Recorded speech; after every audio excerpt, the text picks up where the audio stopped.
ver la presentación?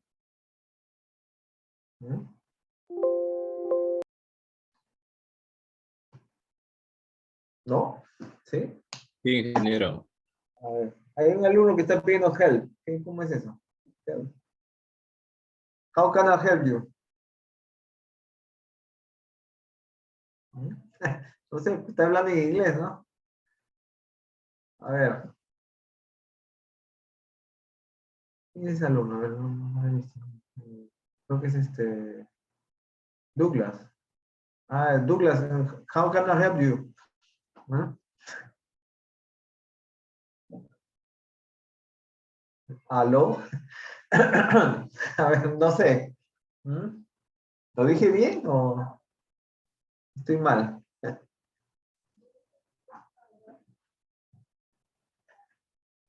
Bueno, Bro, me estoy llegando a mi casa. a ver, miren.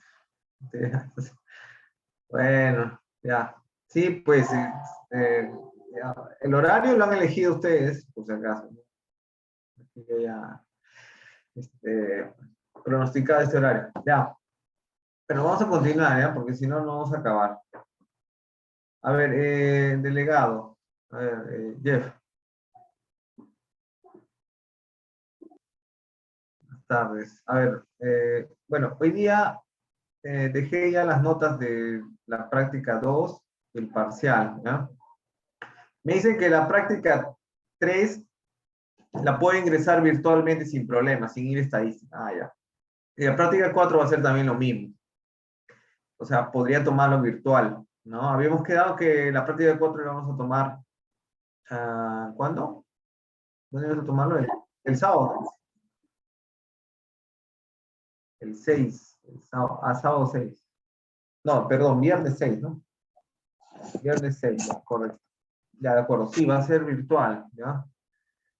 Pero, bueno, sí, pues, no sé, el ambiente virtual y demás. Claro, voy a intentar que la práctica tenga la misma, eh, este, la misma forma que o sea, de aplicación, ¿no? De que la práctica 3, ¿no? Esta práctica 4. Sí, o sea, les doy los problemas y ustedes los resuelven, ¿no? Bueno, ustedes ya lo ponen limpio, pues, en un Word o en un papel, le toman fotos, me envían así, más como quieran, pues, ya, me tendría que adaptar igual. Lo otro es que si no quieren de esa forma, tendría que ir con claves, ¿no? Que me es más fácil porque con las claves les doy un tiempo marcado y entonces creo que ya no. El problema de poner problema de ese tipo es que, bueno, me ha de demandar tiempo, ¿no? Para prepararlo, etcétera. No lo sé. Creo que no, ¿no? Además, les conviene a ustedes pues, que deje el examen en un comienzo y se lo resuelvan, ¿no? Creo que sí. Sí, debe ser. Ya. De acuerdo. Hablé con departamentos académicos y efectivamente me dicen que muchos profesores también han reprogramado sus clases por los feriados, profesores que tienen ciertamente clases los viernes y sábados, como en mi caso, ¿no? Pero han estado recuperando virtualmente, pero igual sí, pues están reprogramando también los exámenes, etcétera. O sea, no estamos mal. Al fin y al cabo estamos haciendo la clase de hoy, recuperación, y la clase de mañana. Ojo, la clase de mañana va a ser virtual también, ¿cierto, Jeff? ¿Cierto, no?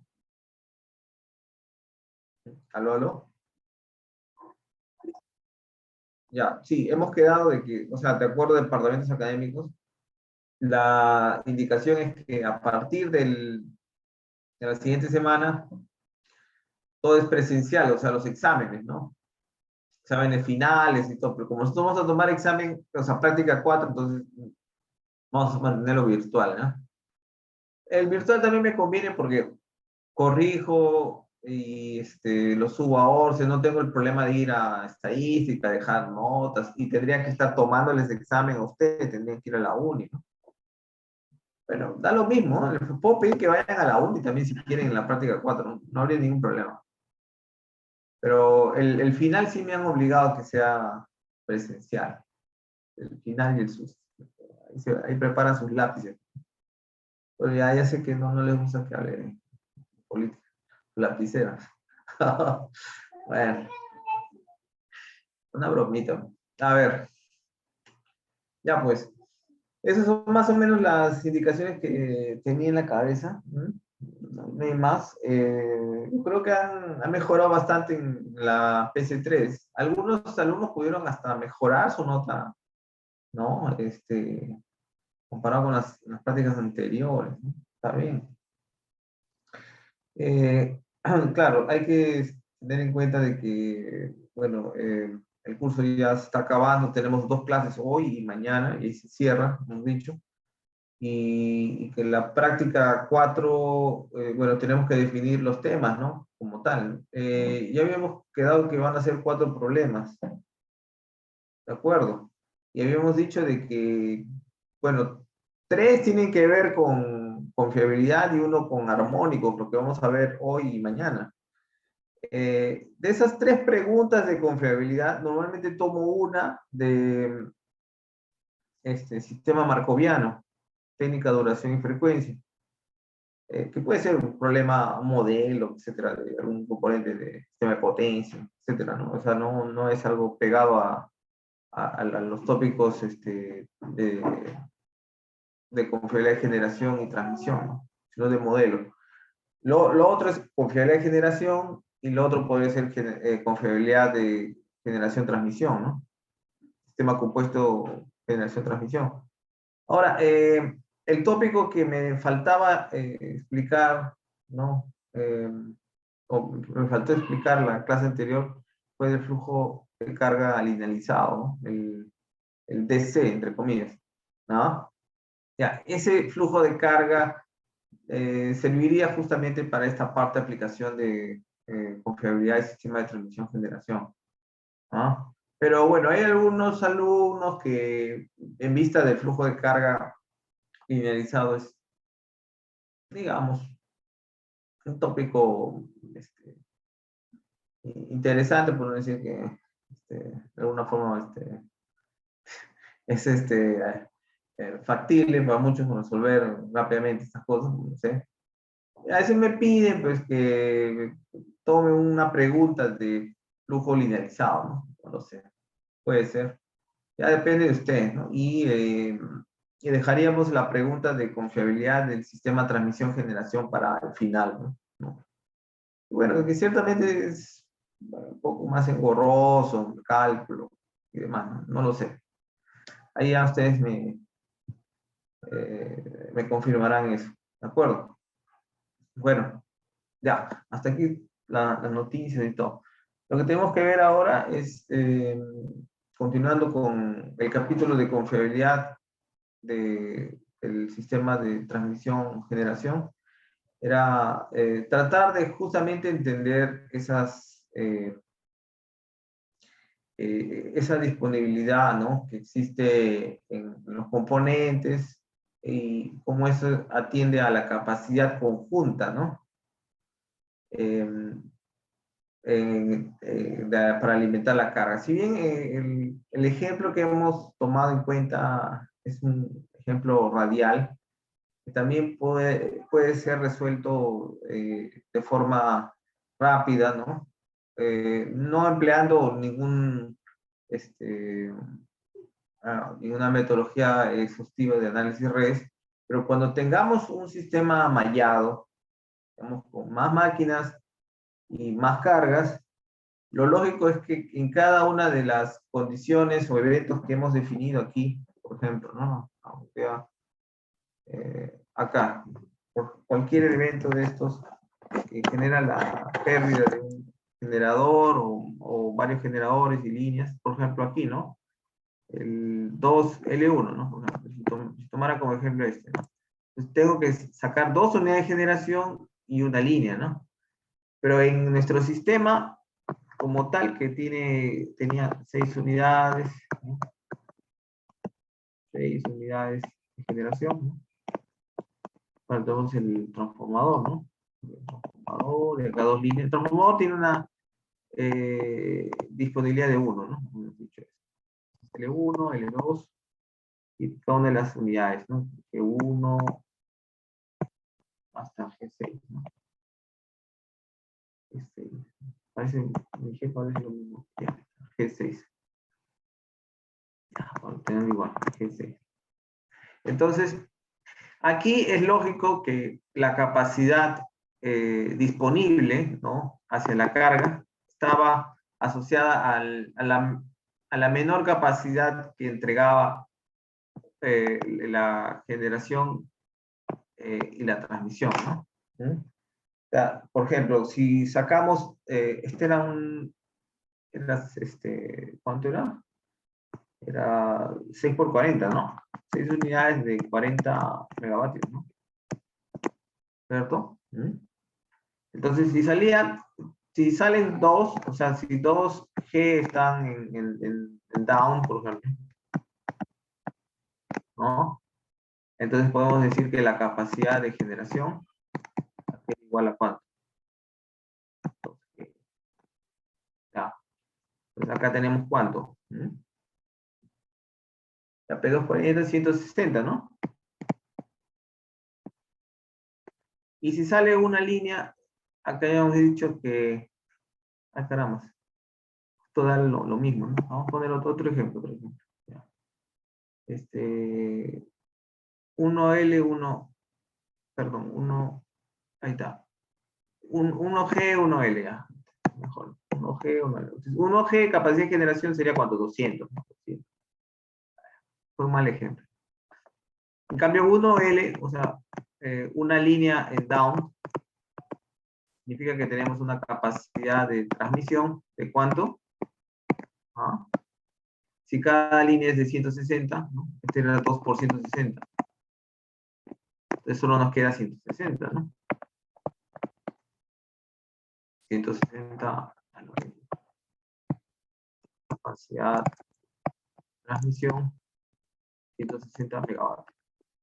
Entonces al final, ¿qué es lo que tenemos? A ver, que la capacidad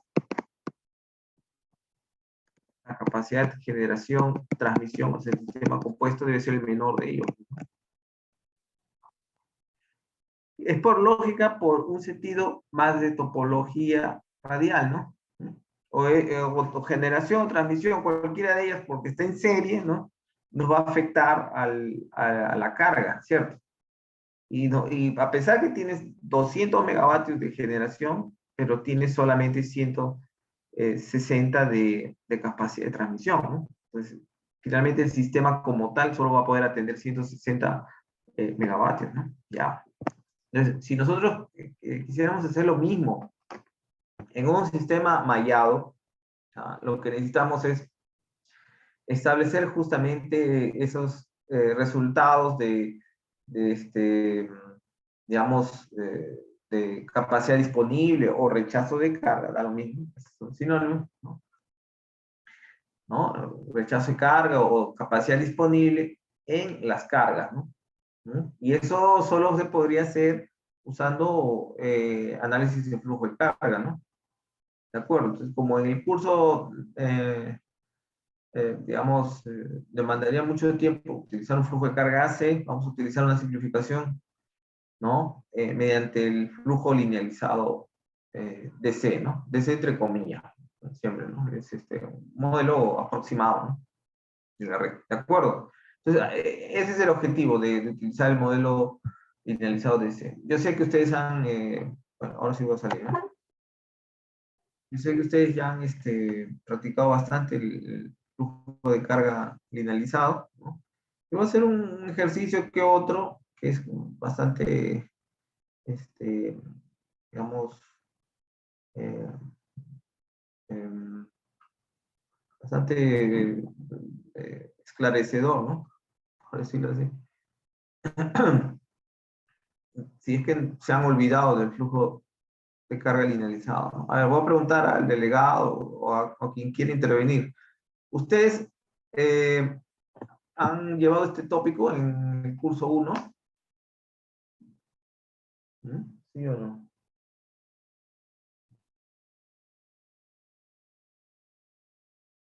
¿Mm? ¿Aló? No ha llegado. Ah, bueno, entonces va a ser, pues, ya, de todas maneras, ya si hay un alumno que no llevó el tópico, no sé, pues porque pues también hay dos profesores en potencia uno y puede ser que tengan diferentes enfoques, pero igual voy a tener que hacer el desarrollo de ese tópico, ¿no? Entonces voy a tener que desarrollarlo, ¿de acuerdo? Bueno, entonces, miren, todo parte por la idea de que el flujo de carga como tal, o sea, en la vida real, es tiene un modelo no lineal, AC, ¿no? Entonces, cuando decimos que es AC, es porque estamos comprometidos con la potencia activa, reactiva y también módulo y ángulo de las tensiones de barra, ¿no? Entonces, aunque tanto P y Q son funciones, como dice acá, no lineales de B y teta, claro, son no lineales, ¿no? Los flujos eh, P y Q, ¿no? Normalmente depende pues de las tensiones y módulo y ángulo, ¿no? Y otros parámetros de la red, pero básicamente esa correspondencia es no lineal, ¿no? Por las funciones trascendentales, ¿no? O sea, es cosenos, senos, y también por exponentes cuadráticos. Entonces, no hay una relación lineal entre esas variables, entre PQ y módulo ángulo de la tensión, pero puede obtenerse una relación lineal, como dice acá, bastante aproximada entre P y teta, ¿no? Lo que conduce al denominado flujo de carga lineal DC. Hay quienes confunden DC porque piensan de que se está haciendo un flujo de carga con HVDC, ¿no? Sí, podría ser también la idea, ¿no? Este, de tratar digamos, de analizar elementos de ese tipo, pero no viene al caso en el curso, ¿no? Son tópicos más avanzados que quizás ustedes lo lleven en la maestría o cuando abordemos ya, digamos, en la maestría o en el pregrado, cuando se aborden o se incluyan cursos como tal, ¿no? De HBDC, ¿no? ¿Cuándo será eso? Pues cuando nos interconectemos con Bolivia o con Chile, ¿no? Y eso está un poco difícil, ¿no? Bueno, en fin, se sabe que el flujo de potencia activa en una línea o transformador KM, ustedes pueden ver ahí los nodos K, nodo M, ¿no? ¿Mm? Está dado por, bueno, el sentido del flujo, ¿no? Ustedes saben eso. Si dice PKM, es decir, que sale de la barra K en dirección a la barra M, ¿no? Entonces es el flujo PKM. ¿Ya? Entonces es el real de qué? Del flujo aparente SKM, ¿no? Y esto viene a ser igual a qué? Pues bueno, la expresión que se ve ahí, ¿no? Primero hay que tener en cuenta de que esta caja puede representar una línea de transmisión o también un transformador, ¿no? Como recuerdan, el transformador se puede representar con un modelo pi, ¿no? ¿Cierto? Bueno, el caso aquí es que nosotros tenemos, por ejemplo, ¿no? Un elemento GKM que vendría a ser, cuando son elementos asociados a una línea de transmisión, por ejemplo, un modelo pi, este GKM y BKM están asociados a la parte serie, ¿no? Ah, aquí, ¿cierto? Ustedes recuerdan, bueno, voy a hacer un recordar, y pues, imagino que está un poquito oxidado, ¿no? GKM es igual a qué? RKM más JKM, ¿no? Entonces, si yo digo que YKM, esa admitancia es igual a 1 sobre zeta km, es igual a qué? Bueno, esto puede ser igual a, creo que era RKM, ¿no? RKM al cuadrado más XKM al cuadrado, ¿cierto? Menos JXM, ¿no? Bueno, ya voy.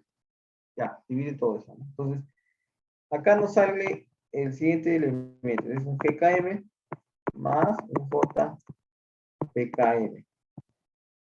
Donde, bueno, GKM es RKM dividido entre RKM al cuadrado más XKM al cuadrado.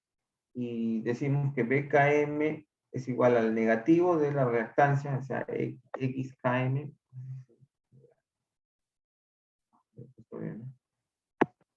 Algún día voy a poner mi lápiz. Bueno, cuando regresemos al presencial. No. A ver, XKM menos XKM dividido entre RKM cuadrado más XKM al cuadrado. Ya. Ya, esos son estos elementos. Ya, pero ¿y dónde están los elementos Chan? Bueno, dado que una línea no tiene elementos Chan, no aparece aquí. No tiene elementos Chan resistivos, ¿no? O conductancias, ¿no? Por eso que no está apareciendo acá. Ya ustedes saben, pues ya, no sé qué alumno me preguntó sobre el problema ese de la primera práctica, ¿no? Salió un chan, un elemento chan con conductancia, ¿no? Se agregaba, no sé, por ahí hay un efecto sobre esta formulación. Bueno, en fin, sí, pues Douglas. De acuerdo. Entonces, para explicarles, entonces el flujo de potencia activa en una línea de transmisión, KM, está dado por esa expresión, ya. Entonces, depende siempre el flujo de potencia de la diferencia de ángulos, ¿no? Donde habíamos dicho que teta KM es igual a teta K. Ya.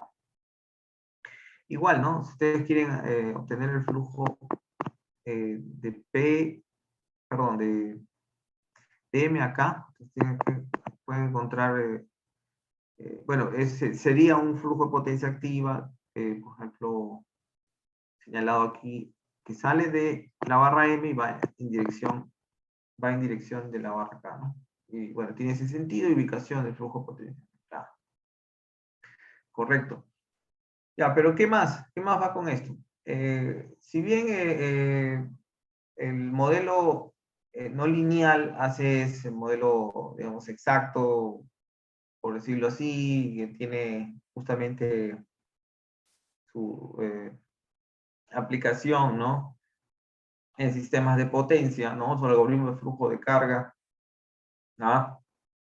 El Dixieland que a ustedes les gusta, el algoritmo Flu, que bueno, yo lo usaba hace tiempo.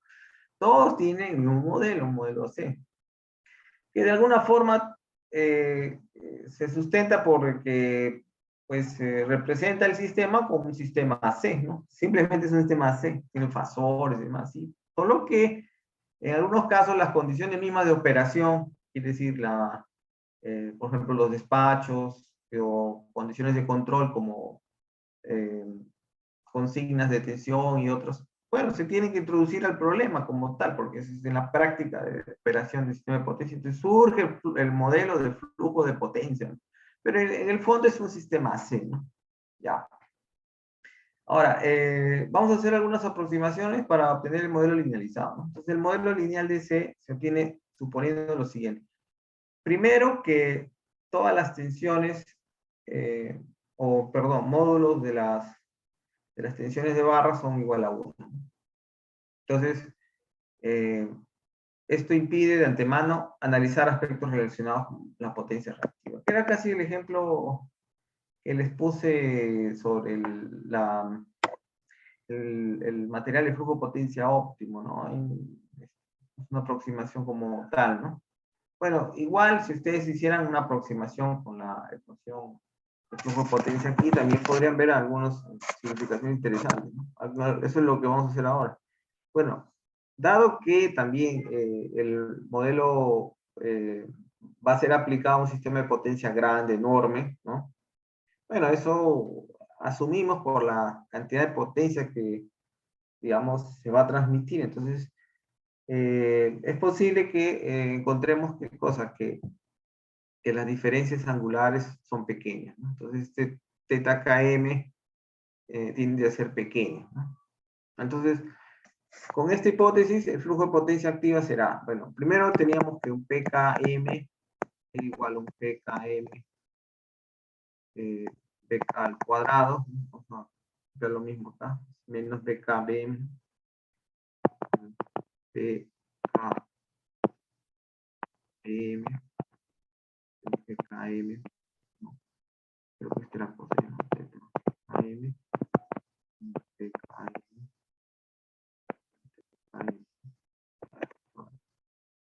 coseno, perdón, ya que no. Entonces, si hacemos que BK es igual a 1, entonces tenemos PKM igual a GKM menos GKM coseno de KM menos BKM seno de teta km. Ya. ¿Qué más tenemos? Que teta km es pequeño. Entonces vamos a asumir que seno de teta km es igual a teta km y coseno de teta km es 1. Entonces, esto se elimina, ¿no? Finalmente, ¿qué nos queda? ¿No? PKM es igual a menos PKM teta. Entonces, hay que entender ese menos también porque ha aparecido ahí, ¿no? Bueno, quiere decir que nosotros podemos aproximar el flujo, ¿no? PKM en, bueno, aproximarlo a partir de qué, bueno, mediante el producto de la susceptancia, ¿no? Serie, ¿no? El BKM, o sea, es decir, no introducimos los elementos GKM, ¿no? ¿De acuerdo? Y también sería, digamos, el flujo proporcional a la diferencia de ángulos, ¿no? Sí, la diferencia es pequeña, sí, pero igual esa diferencia nos va a dar un valor asociado al flujo de potencia, ¿no? De este modelo aproximado. Entonces, es esa expresión simplificada, ¿no? Y tenemos que entender también lo siguiente, ¿no? Y seguimos simplificando. El modelo BKM vendría a ser una susceptancia, que habíamos dicho anteriormente, a ver, aquí, ¿no? Que tiene el valor menos XKM dividido entre RKM al cuadrado más XKM al cuadrado. Ya, esto mismo está acá, ¿no? Menos XKM, etcétera. Y, bueno, lo dividimos todo entre XKM al cuadrado, entonces nos da estos valores, ¿no?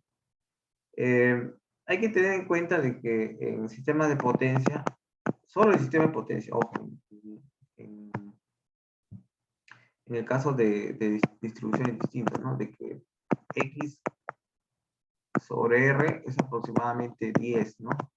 En transmisión. Claro, en distribución no se cumple, ¿no? En distribución creo que está entre 1 o 2, ¿no? Distribución. Por eso es que acá no se cumpliría lo que vamos a hacer ahora.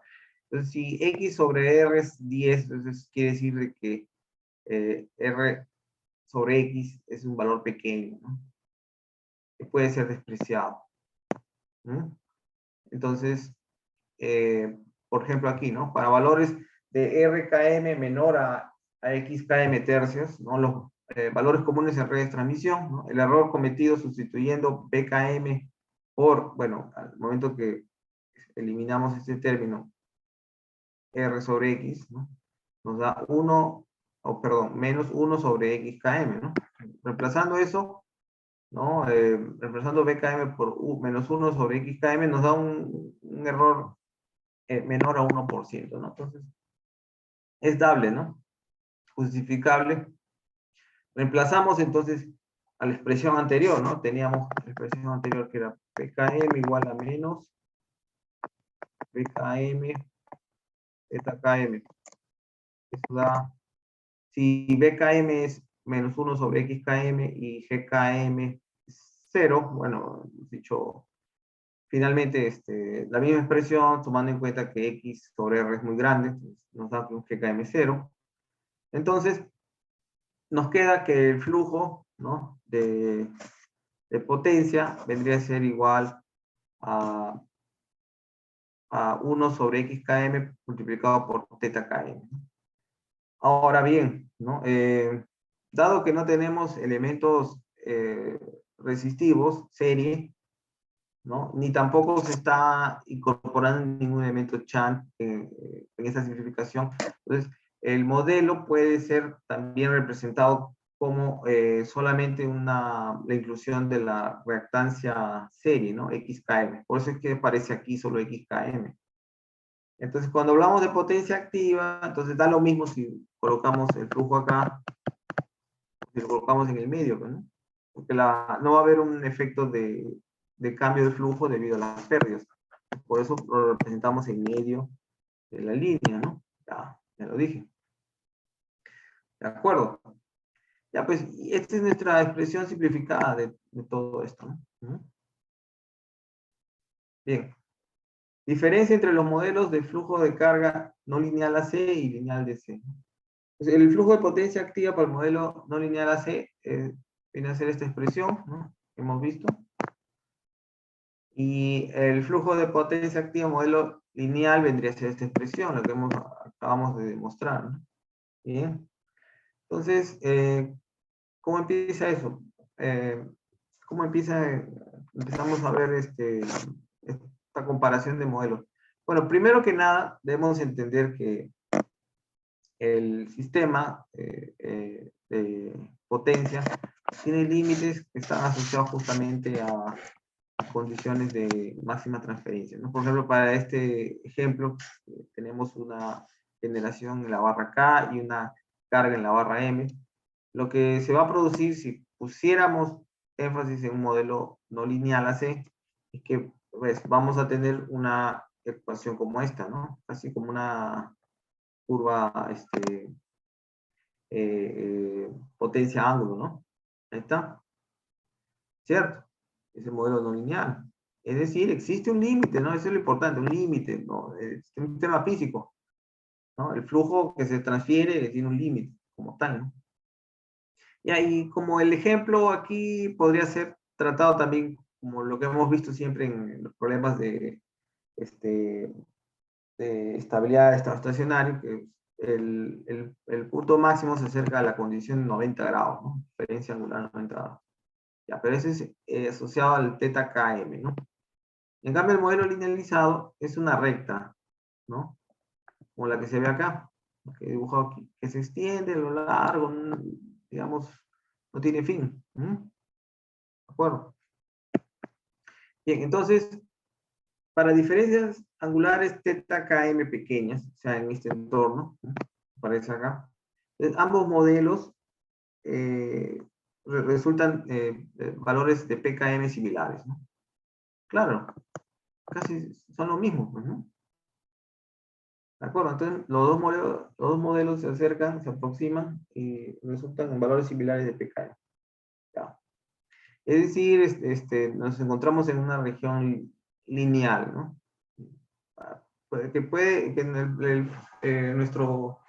Nuestro modelo puede funcionar bien, ¿no?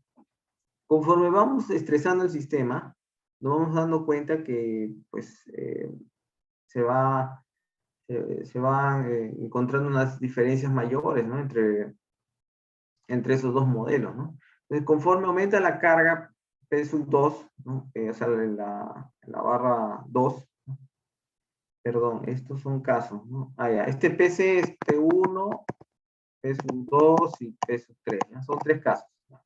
Entonces, en P1 era un valor pequeño, o digamos, estás en la región lineal del modelo AC. En cambio, cuando aumenta la carga P sub 2, las diferencias angulares θ km aumentan, ¿no?, y los modelos van distanciándose. Estamos en una región no lineal, donde el modelo lineal, digamos, lo aproxima, pero con cierto error, ¿no? Ya. Y para cargas P3, ¿no?, que es el valor de carga que es mayor a esta condición límite, esta carga máxima, podemos decir PC max. No podrías aumentar más que ese valor, ¿no?, en el sistema AC. pero le estás dando un valor de P3, ¿no? Que P3 es, acá faltó eso, ¿no? P3 es mayor que PC max, ¿no? Entonces, para cargas P3 mayores al límite de transmisión-generación que lo da justamente este PC max, ¿no? No existe solución en el modelo lineal, ¿no? No existe, pues. Si se dan cuenta, no hay un valor o un corte que se haga de una horizontal con respecto a la característica del modelo AC. Pero el modelo lineal sí muestra una solución, que es esta de acá. ¿Y por qué está en rojo ahí? Porque justamente, ¿no? Ese punto que estoy marcando ahí es un punto ficticio, infactible en la operación. Entonces puede ser que nuestro modelo nos lleve a valores de ángulos enormes, pero finalmente no se justifica, o sea, no va a existir en la operación real como tal. Es donde realmente pierde, digamos, representatividad del modelo lineal, ¿no? A pesar que exista solución, y siempre va a existir, y esa es una de las ventajas del modelo lineal, que siempre va a existir solución, ¿no? Para el valor que ustedes coloquen de potencia, siempre va a haber una intersección con la recta, que siempre van a tener solución. Esa solución, puedo poner un P4 acá, ¿no? Y esta solución está totalmente ya distorsionada. Imagínense tener una solución por acá que me dé un ángulo mayor de 90 grados, en este ejemplo. Ya es un absurdo. Ese sí ya es hasta transgrede las condiciones mismas de, ¿no? De barras firmes, ¿no? Del límite de estabilidad de estado estacionario. Y pueden ver así casos, ¿no? ¿Ya? Así es, ese modelo linealizado tiene, hay que tener cuidado, ¿no? Tiene ciertas aplicaciones, ¿no? En la planificación se usa bastante, ¿no? Sus aplicaciones son limitadas, ¿no? Justamente debido a estos problemas, ¿no? Bueno, entonces hay que situarnos un poco. Si bien el flujo, el PKM, es igual a, hemos dicho, 1 sobre XKM, teta K, podemos ponerlo así, ¿no? Menos teta M. Nosotros también podemos llevarlo a una representación matricial, ¿no? Esta representación matricial, lo que está dándonos como de información es que el sistema también puede ser visto con el mismo tratamiento de que habíamos observado con la matriz admitancia de barra. ¿De acuerdo? O sea, si ustedes, por ejemplo, tienen, por acá, tienen acá, ¿no? Barra acá, tienen una potencia, solo nos queda la potencia activa, ¿no? Dirección a la barra. Y tenemos otras líneas acá, ¿no? O sea, un elemento chan puede ser, ¿sí? Si gustan, ¿no? Entonces, 1, 2, esto no sé, a n barra, lo que gusten. Tienes, este es PK1, PK2, este es PKN. Entonces, si ustedes suman, ¿no? Se dicen que PK es igual a que a la sumatoria, pues, ¿no? PK1 más PK.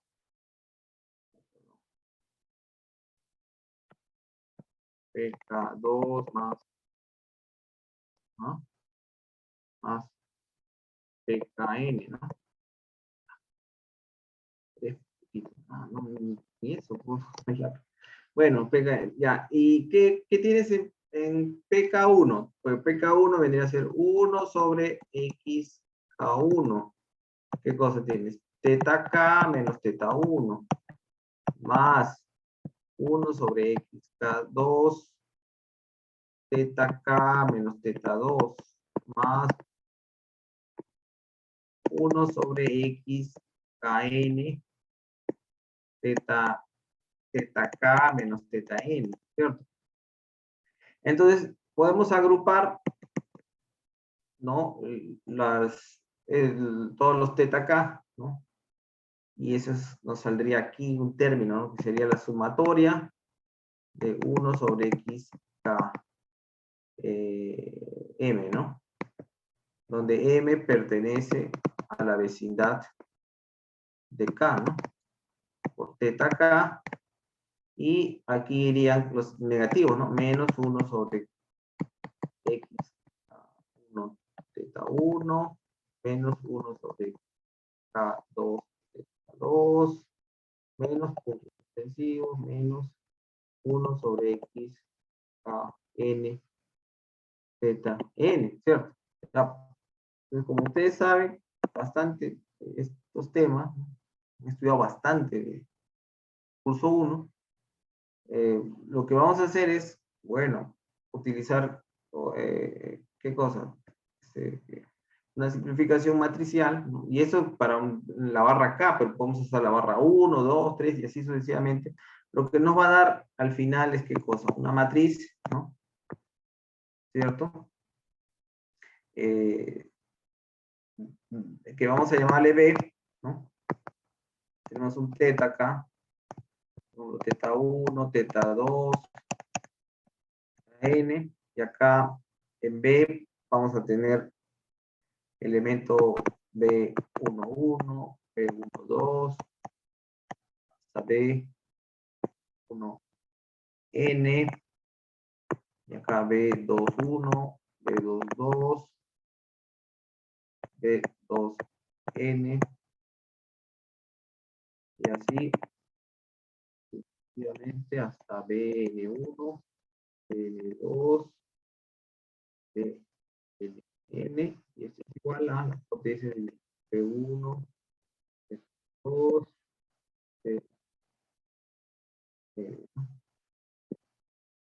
este es teta y este es el vector P, y eso es lo que hemos hecho acá, donde la diagonal estaría formada justamente por estos elementos, perdón, estos elementos, la sumatoria de las inversas de la rectancia XKM. Ojo, es la rectancia pura elemento serie, ¿no? Hay algunos que me dicen, no, es la susceptancia KM, ya hemos dicho que no, que pasa a ser una rectancia, obtenemos solamente la rectancia. Ya, y los que están fuera de la diagonal vendría a ser esto, pues, ¿no? Entonces, este elemento, ¿qué sería? Por ejemplo, sería el B K sub K, ¿no? Y este es el B K1. ¿Este qué elemento es? BK2, y este es qué elemento es? BKI. Está fuera de diagonal. Son el negativo de la inversa. ¿Está? Entonces, teta, ¿no? Como dice acá, es el vector de ángulos de fase eliminando la fila de la barra de referencia. Ya, eso de eliminación lo vamos a ver ahora, ¿no? Porque cuando nosotros construimos el sistema linealizado completo, con todas las inyecciones de potencia activa, ¿no? En las barras, lo que suele ocurrir es que nos va a faltar definir una referencia. O, visto de otra forma, que algunas filas van a depender de otras, ¿no? Entonces, hay una redundancia como tal, ¿no? Y vamos a evitar eso. Bueno, B tiene la misma estructura simétrica y dispersa, ¿no? Que la admitancia barra, ¿no? Y se construye con las mismas reglas que la matriz admitancia barra, pero utilizando exclusivamente reactancias. Ojo, reactancias. No incluye la fila y con una barra aislada. Ya, eso es porque estamos eliminando justamente ese elemento, ¿no? Ya, ahora vamos a ver. Obsérvese que B coincide, o sea, esa matriz B. Ojo, no es una matriz de susceptancias, es una matriz nueva. Por eso es que hay autores que prefieren utilizar la notación B', ¿no? Porque sí, coincide sí con la matriz de la versión XB del desacoplado rápido, ¿no? Coincide.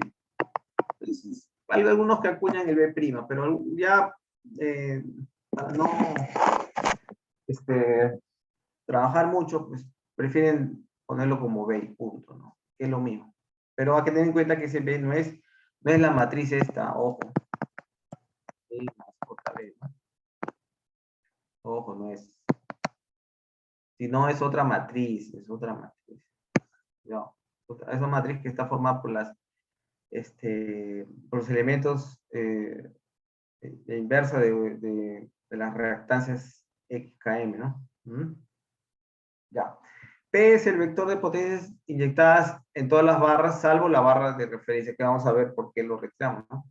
Por otra parte, al haberse despreciado la resistencia, las potencias activas inyectadas suman 0, por lo que una de ellas es combinación lineal de las demás. Esa es la explicación por la que efectivamente nosotros deberíamos retirar una de las ecuaciones, ¿no? Realmente se debe retirar una de las ecuaciones, pero no es que debemos ajustar un ángulo, ¿no? El ángulo, uno de ellos se tiene que referenciar, porque eso es por norma ya del sistema, ¿no? Claro. Entonces, se justifica justamente por el problema de combinación lineal que una de las ecuaciones se retire. Ya. Modelo lineal DC y su analogía con la ley de Ohm, ¿no? ¿Por qué se le llama DC? Ese es un nombrecito que a veces incomoda, ¿no? Crea confusión. El modelo lineal DC es equivalente a un circuito resistivo donde las reactancias juegan el rol de la resistencia, ¿no? Si se dan cuenta, este es nuestro modelo, ¿no? DC. Y podría ser lo mismo si en vez de PKM usamos la corriente, pues, IKM, y los tetas vendrían a ser tensiones, ¿no? Tensiones, y la reactancia vendría a ser una resistencia. Entonces, por eso es que la analogía es que la reactancia sea resistencia, la potencia activa sea corriente, o los flujos, bueno, la potencia activa sea un flujo de corriente, y bueno, que el teta, ¿no? KM sea la diferencia de tensiones, ¿no? Por eso es que se usa ese término de DC, ¿no? Para referirse a esa condición. Bueno, pérdidas activas del flujo de carga lineal DC. Ya, esta es una cosa que no debe pasar desapercibido. Cuando nosotros vamos a resolver un modelo lineal DC, ¿no? Flujo de carga, lo primero es que resolvemos este sistema, ¿no? P igual a B teta. Pero cuando lo resolvemos, asumimos que no hay resistencias. Ojo. Entonces, ustedes resuelven primero el sistema y lo que encuentran son los valores de teta y después encuentran, ¿no? Pueden encontrar teta, K, teta M, todas las barras. Y después, usando los valores de teta K y teta M, calculan los flujos, ¿no? El flujo de PKM es igual a 1 sobre XKM, teta K menos teta M, ¿no? ¿Cierto? Entonces, tenemos los flujos, ¿no? Entonces, usando esos flujos PKM aproximados por el flujo de carga lineal, ¿no? Linealizado, podemos a partir de ello calcular las pérdidas. Las pérdidas aquí tendrían que ser igual a esta aproximación. Una vez que ustedes han calculado esto, flujo lineal, una vez que han calculado eso, pueden hacer una aproximación de las pérdidas usando los valores de las potencias KM, ¿no? Que es igual a RKM PKM cuadrado. ¿Por qué? Porque, bueno, si está en por unidad, se entiende de que la potencia activa, ¿no? El flujo de potencia activa vendría a ser casi el mismo valor en por unidad, ¿no? De la corriente. Entonces aquí justamente tienen ustedes la expresión de las pérdidas, ¿no? R por I al cuadrado, ¿no? Bien, pero vamos a usar directamente esta de acá, ¿no? En base a los flujos de potencia activa. Ya. Esa es una estimación, ¿no? De las pérdidas. Ojo, estimación. Se calcula por fuera, ¿no? Ya. Ejemplo 1, aplicación del flujo de carga lineal DC, ¿no? A ver. El flujo de carga lineal DC vamos a aplicar ahora en la red de la figura 1, ¿no? ¿Qué tiene? Bueno, tenemos un generador en la barra 1, tenemos una carga en la barra 2, y en la barra 3 tienes generación y carga, ¿no? Vamos a entender bien los datos aquí. Primero que nada, ¿qué podemos decir de los datos del flujo de carga? Cuando no tienes potencia de generación en una barra, indica qué cosa, que la barra 1 es la ya. La barra 2 tiene generación, no. La barra 3 sí. Tiene una generación de ¿cuánto? Eje 3 de 0.6, ¿no? Es por unidad, pues, ¿no? Es por unidad. La carga en la barra 1 es 0, en la barra 2 es 1, entonces PC2 es igual a 1 PU, ¿no? Y PC3 es igual a 0.2, ¿no? Entonces, es lógico que la barra slack no sepamos cuánto tiene. Se supone que, a ver, y esa es la pregunta, ¿no? Cuando trabajamos con un modelo lineal, sí podríamos sacarlo a partir de un balance de potencia, perdón, de generación carga, ¿no? Claro, si el sistema tuviera pérdidas, como un modelo linealizado, tendríamos que calcular al final.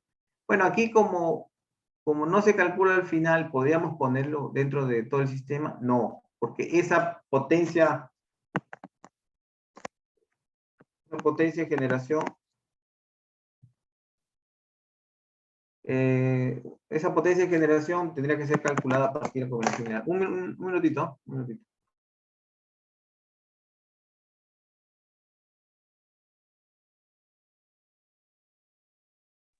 Un favor, denme 2 minutos, ¿eh? 2 minutos.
Ya, vamos a continuar. A ver, ¿en qué me quedé? A ver, los alumnos que han estado escuchando, ¿dónde me he quedado? Aló. Voy a empezar a preguntar, a ver. Al delegado. ¿Cuándo te pregunta? Ah, ok. Ya recordé ya. Les había dicho que la barra slack se podría calcular con el balance de generación carga, ¿no? ¿Ah? Claro, qué rápido. ¿Cuánto es? A ver, si tú tienes una carga de total de 1.2, ¿no? ¿Cierto? Entonces, 1.2 menos, ¿cuánto? 0.6, ¿no? Nos da 0.6, ya. Entonces, si se dan cuenta, la potencia de generación 1 de la slack, ¿no? Está dependiendo de las otras. Entonces, no requiere de información de esa potencia de inyección. Eso es lo que te digo, ¿no? Pues vamos a eliminar la potencia de inyección. Ya, pero primero vamos a construir el sistema, ¿no? ¿Qué nos interesan las reactancias? ¿Cierto? Estas son las reactancias. Este es los RKM para calcular las pérdidas, claro, y este es un XKM. Entonces, acá, 1 sobre XKM, ¿cuánto sería?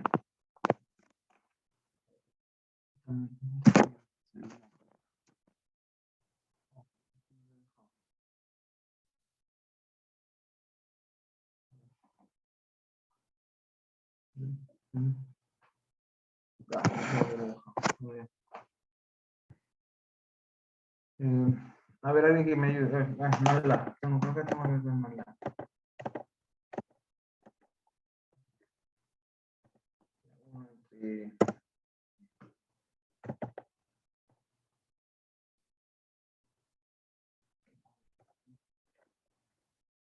Creo que era 3 puntos. Ya, este es 3.3 y acá es 5, ¿no? Claro, uno entre 0.2, ¿no? Ah, nada, me quieren ayudar. Bueno, entonces, miren, vamos a montar el sistema, ¿no?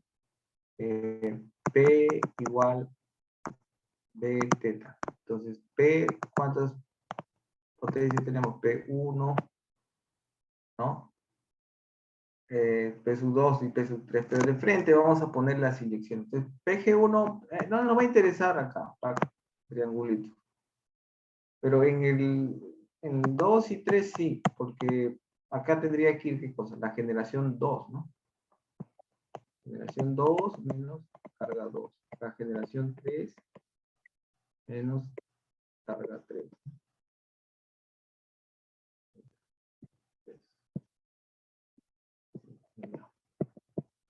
Ya. Este es P, ¿no? Entonces, ya sabemos cuánto sería el triángulo. Este sería 0, este sería menos 1, ¿no? ¿Cierto? Menos 1. Y acá sí, ¿cuánto sería? Es 0.2 menos 0.2 sería 0.4, ¿no? Ahora sí, esto es igual a que a B, ¿no? Entonces B, tenemos que agarrar las sumatorias de todas las, de los términos 1 sobre XKM conectados a la barra 1, ¿ya? Solo tenemos el de la línea 1, 2, ¿no? Entonces es 3.33, queda eso nomás, ¿no? Entonces es 1, 2 y 3, ¿no? Entonces con dosis menos 3.33, acá es 0 porque no tiene conexión directa. En la barra 2, si tenemos la suma de los dos, sería 8.23. 23.3. Y acá sería menos 5, ¿no? Porque es 2 con 3 es 1 sobre x km 5. Y como es fuera de diagonal, es negativo. Acá menos 5, acá iría 5, ¿no? Ya saben. Y acá va teta 1, teta 2 y teta 3. Entonces, ¿qué hacemos aquí? Miren, como les dije, ¿no? La primera fila eliminamos combinación lineal. Depende de los otros, ¿no? El balance, generación, carga, ya. Y también, ¿por qué eliminamos la columna? ¿no? Ya, por simple razón de que una de las barras debe tener el ángulo de referencia, que sería el slack, ¿no? Propiamente, ya. Y va a tener un ángulo, el que asuma al valor de la referencia, ¿no? Puede ser 0, por ejemplo. De frente, ¿no? Teta 1 igual 0, un valor práctico, 0. Listo, terminó. Entonces, nos queda un sistema como este, ¿no? Sistema menos 1, 0.4, igual a 8.33, menos 5, menos 5, teta 1, pero teta 2 y teta 3. Es los valores que vamos a resolver, ¿no? Ya. Entonces, ustedes, ¿qué es lo que van a hacer? Bueno, resolver este sistema, aparece aquí, miren, ¿cierto? Eso lo van a hacer con MATLAB o como quieran, ¿no? ¿Ya? Entonces, yo voy a dejar de compartir, creo que voy a utilizar dos pantallas. Un minuto.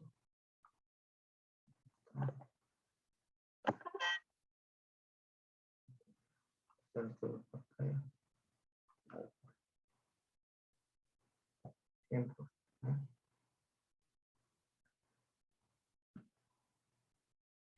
pantalla. Listo. Ya, entonces, ¿qué hago aquí?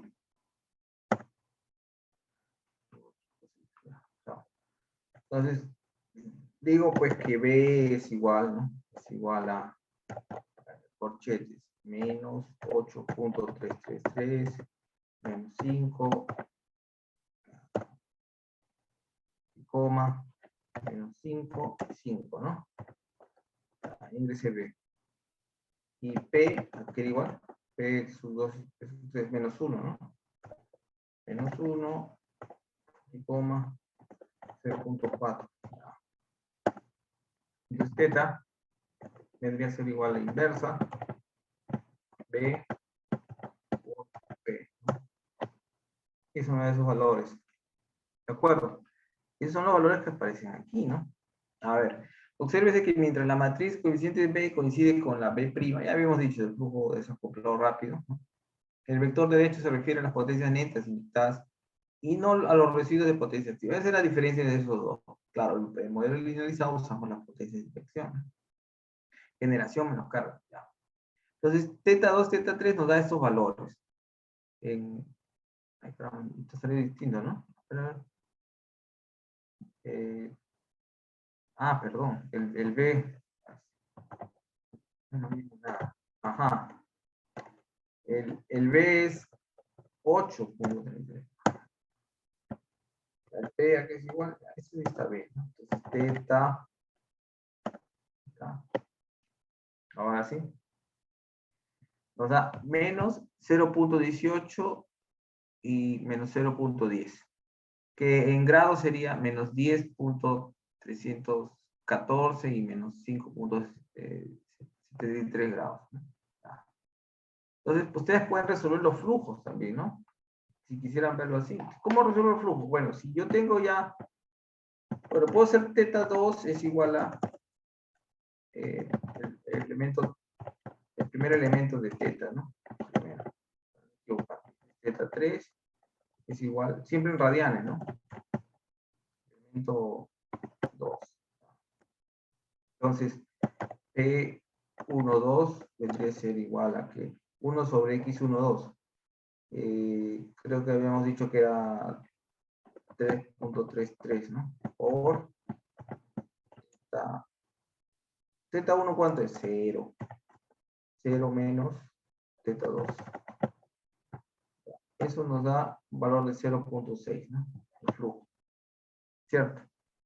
Y bueno, podemos seguir calculando, por ejemplo, el 3.2, ¿no? El 3.2. Este sí sería 5, ¿no? Y el 3 sí sería acá. 3, 2. Nos da 0.4. Entonces, con esas dos informaciones podemos obtener lo siguiente, ¿no? Miren. ¿Dónde lo ponemos? Por acá, pues, vamos a ponerlo por aquí. Bien, si tenemos generación,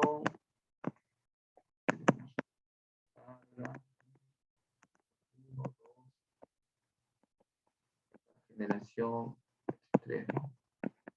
Carga, era 1, este era 0.2, este era 0.6, ¿no? Entonces, ¿qué nos está saliendo? Que el flujo de 1 a 2 es ¿cuánto? 0.6. Claro, es lo que necesita. Tiene que esa potencia en generación 1 es igual a 0.6, ¿no? Es balance generación carga. Ya, entonces 0.6, entonces 0.4 se va para acá. ¿Listo? Y eso es lo que sale aquí, ¿no? Ya. Entonces, y las pérdidas también podemos calcularlas aquí, ¿no? A ver. Las pérdidas totales, ya. El R12, ¿a qué es igual? Primero, ¿no? Acá es miren, ahí estoy viendo 0.03, ¿no? Ya. Y el R23 es igual a 0.06, ¿no? Ya. Después puedo decir de que las pérdidas totales, ¿no? Totales es igual a, que, a la aproximación, R1 por no, R12, perdón, por P12 al cuadrado, ¿no? Cuadrado, y esto se suma, ¿no?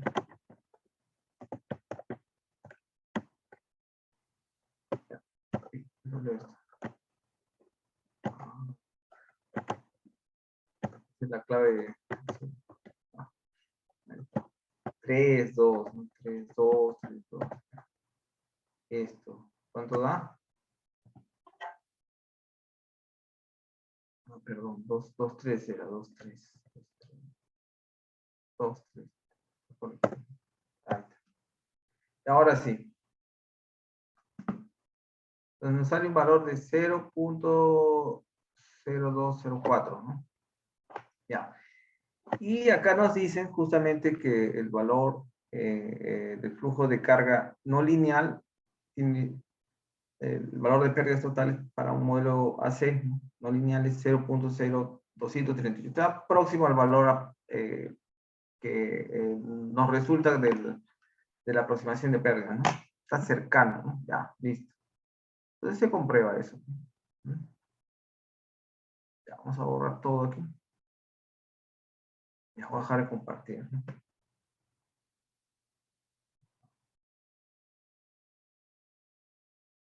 Ya, ¿alguna consulta? Está fácil, ¿no? Ya, bueno, ustedes tienen que decirme pues, si va a haber un ejercicio, ¿no? De flujo DC, ¿no? Flujo lineal DC.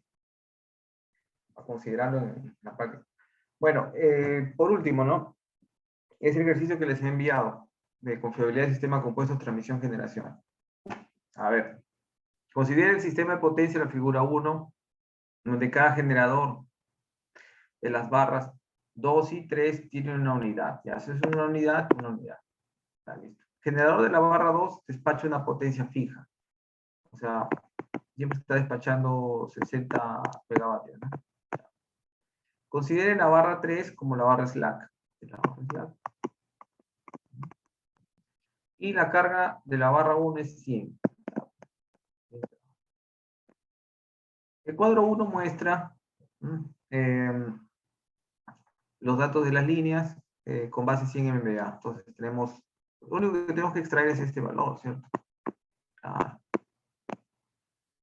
El XKM, ¿no? Si quisiéramos saber las pérdidas, bueno, acá tenemos el RKM. ¿Nos interesa este Y medios? No, no por las puras. Ya. Considere los datos de confiabilidad de la unidad de generación de la barra 2 y las líneas de transmisión del cuadro 2. Ya. Pero no está la de la unidad en la barra 3. Bueno, esa de ahí vamos a considerar una indisponibilidad de 0. Tiene un U de 0. Entonces nunca falla. ¿Cómo que no puede fallar? Bueno, vamos a asumir eso. Y la curva de duración de carga tiene, representa de esta forma, ¿no? 100% a 70% durante un año, que es un año, ¿no? Y esta es la potencia de la demanda, de la carga. Es la única carga que tenemos, la de 100, ¿no? Bien, ¿qué otros datos necesitamos? Bueno, ustedes saben que necesitamos el U, ¿no?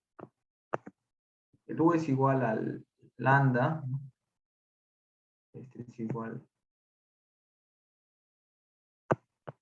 No, falta el mi, perdón. Primero falta el mi, ¿no? Vamos a calcular el mi, que debería ser igual a reparaciones al año, ¿no? ¿A qué sería igual el mi? Es la inversa de R, ¿no? Multiplicado por 8.760, ¿cierto? Entonces sería, lo estoy calculando, 8.760, 49, ¿no?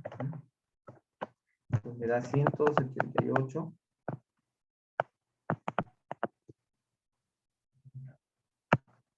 178.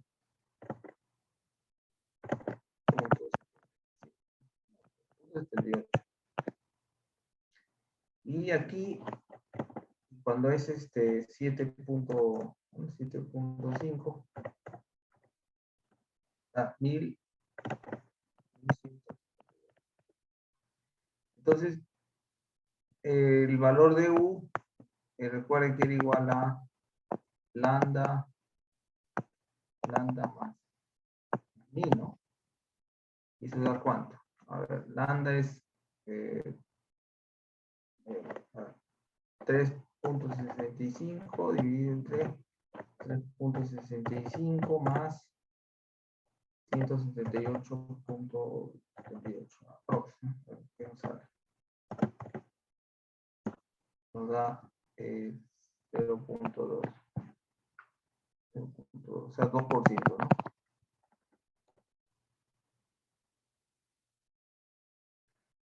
Y para el otro caso nos saldría de 7.5 y entre 7.5 más 1168, ¿no? Este sí era bien pequeño, ¿no? Sí, a ver, no, perdón. Estoy mal, es 0.5 dividido entre 0.5 más, claro, es lambda dividido entre lambda más mi, ¿no? Ya. Bueno, acá te da un valor bien pequeñito. A ver, 0.5 lambda, ya.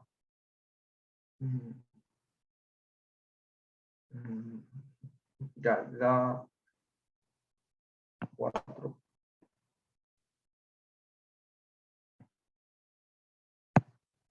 0.02, esto es 4.28. Listo. Ya, más o menos las informaciones que queremos. A ver, en AS, usando el modelo lineal, obtener los flujos de potencia activa del sistema para las condiciones n y n-1, considerando salida de elementos simples de líneas y generadores. Entonces, ¿qué vamos a usar? ¿Salida de ese generador? No, pues porque tiene una indisponibilidad de 0. ¿No? Este y este sí. Esta unidad no puede ser. Tenemos 4 salidas individuales, ¿no? Salida simple. En este caso no se permite la sobrecarga de las líneas, por lo que se deberá rechazar la carga necesaria. Así es. ¿Qué carga necesaria? Bueno, para evitar la sobrecarga. Por eso, acá hay una información que no hemos considerado. Miren, la capacidad de cada línea es de 80 megavatios.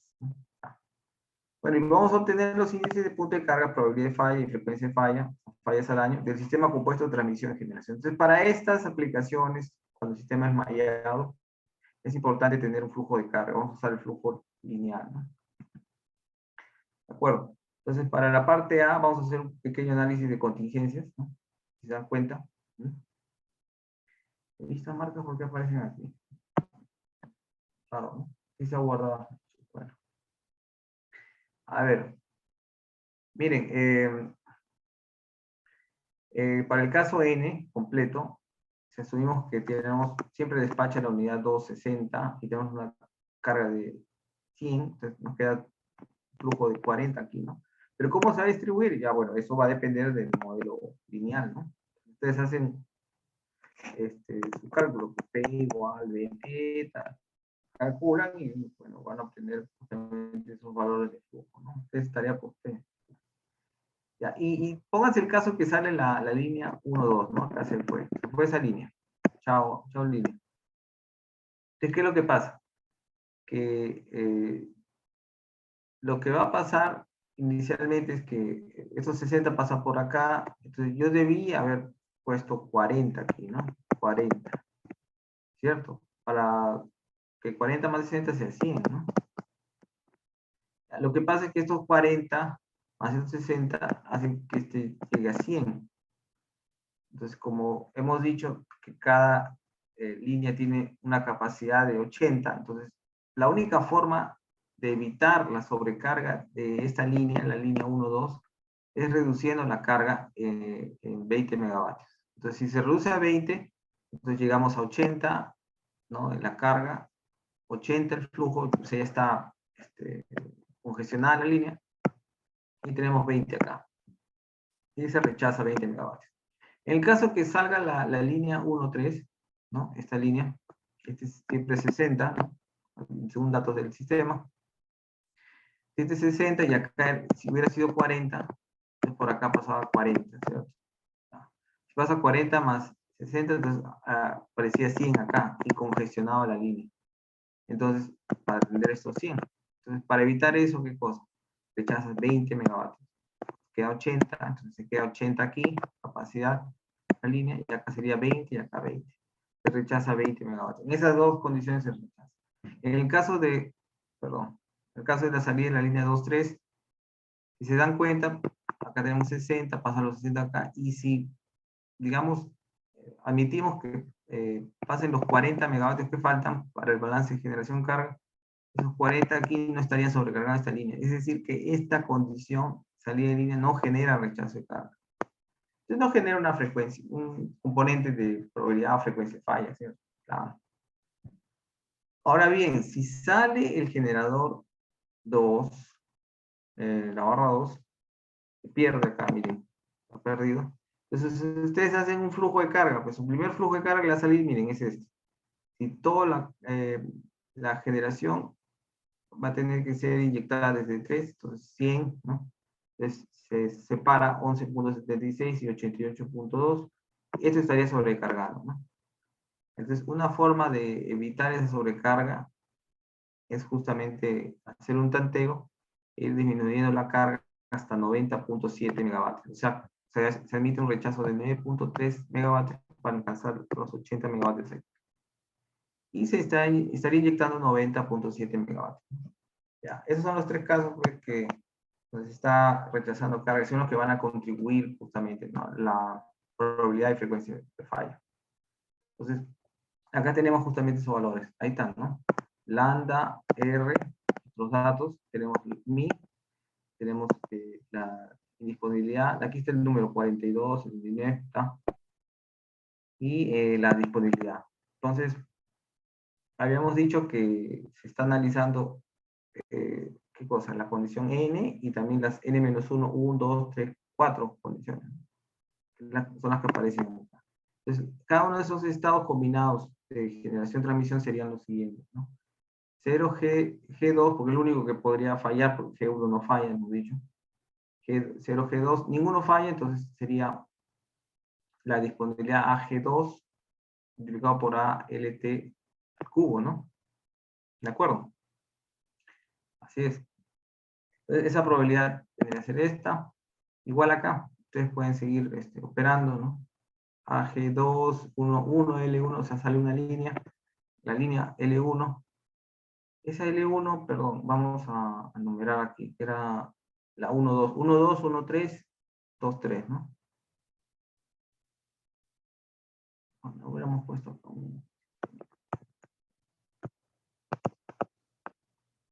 la carga.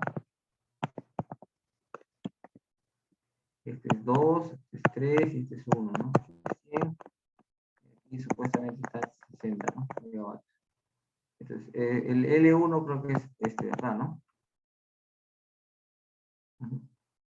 L1 es 1, 2, 1, 3, 2, 3. 1, 2, 1, 3, este L2, este L3. Está. Este L1 tiene un rechazo de 20 megavatios, hemos dicho. El L2 también rechaza 20 megavatios. El L3 no, rechazo de 0 megavatios. En cambio, el generador 2 sí rechaza 9. ¿Cuánto? 9.3, creo, ¿no? 9.3 megavatios.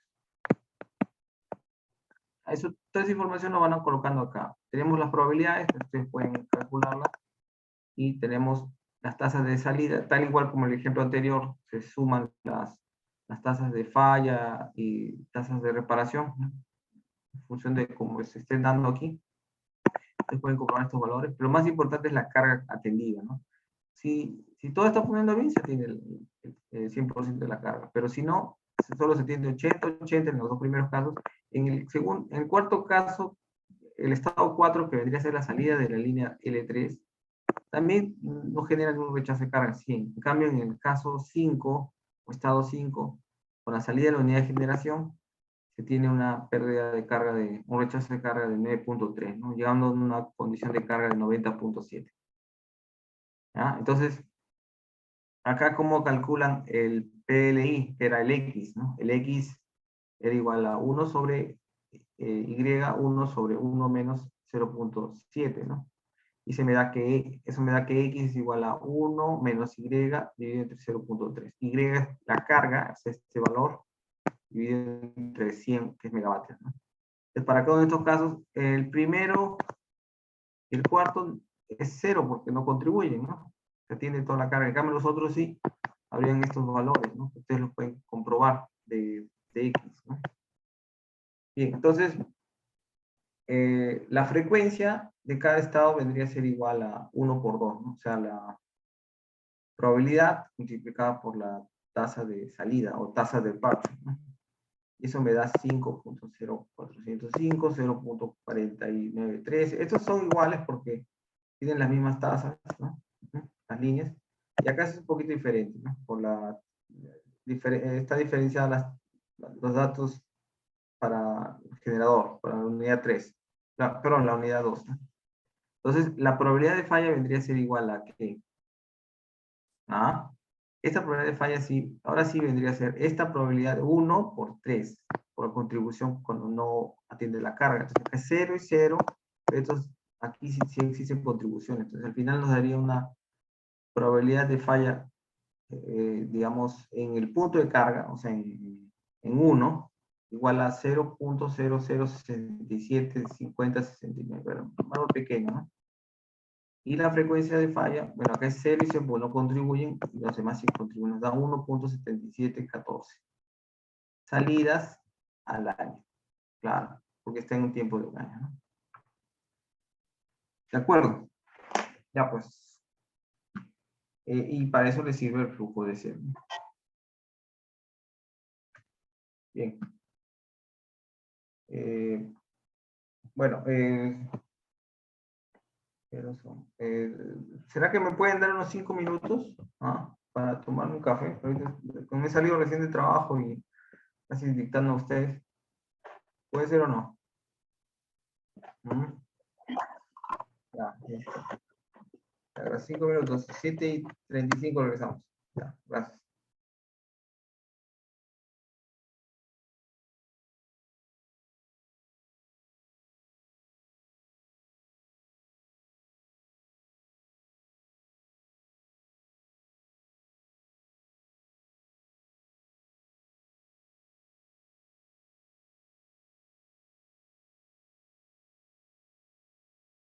Ya, a ver, sigamos. Antes que nos dan el tiempo. A ver, ¿se ve la presentación o no?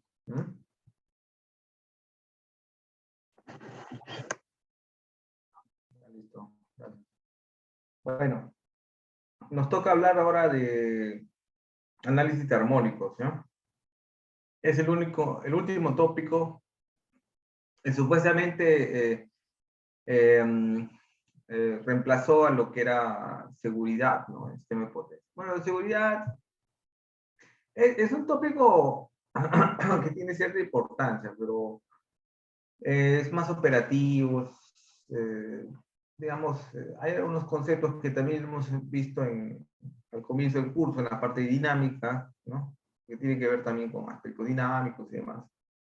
Entonces, prefiero no abordarlo, ¿no? Porque los factores de distribución y todo eso, aunque ahora último tenemos una aplicación de los factores de distribución para el reparto de inyección red en barras concurrentes, ¿no? Es un tema que va a entrar en el PR20 del COES, el procedimiento 20 del COES. Eso viene para futuro, ¿no? Es una aplicación directa de esos factores de distribución, ¿no? Y yo me digo, pero, pues es historia, los alumnos ya lo saben. Modelo DC, ok, no vamos a meternos más en el modelo DC, basta ya. ¿Ok? Entonces, en vez de eso, ya desde hace unos años, ¿no? He incorporado el capítulo 5, ¿no? En reemplazo de lo que les decía de seguridad, bueno, la seguridad ha sido reemplazado por un análisis, una introducción al análisis de armónicos en sistema de potencia, ¿no? Que es un tópico importante. El COE, bueno, ya está elaborando un estudio que inicialmente, bueno, digamos, cumpla con una hoja de ruta, ¿no? Está unos 3 o 4 puntos que se están señalando ahí. Primero es una revisión de la realidad problemática de armónicos y los modelos que se están utilizando actualmente.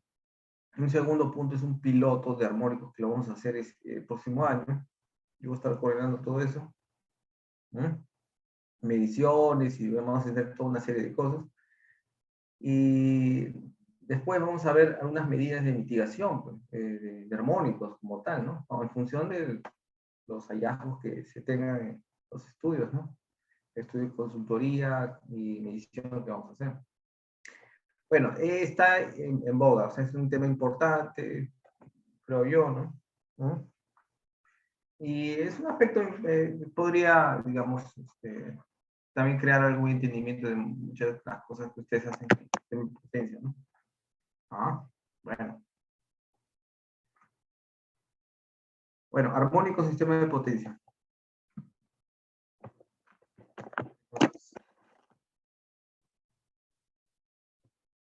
Bueno, primero tenemos que hablar sobre las distorsiones armónicas, ¿no? A ver, las condiciones de operación estado estacionario en un sistema de potencia se obtienen mediante análisis de flujo de carga, ¿cierto?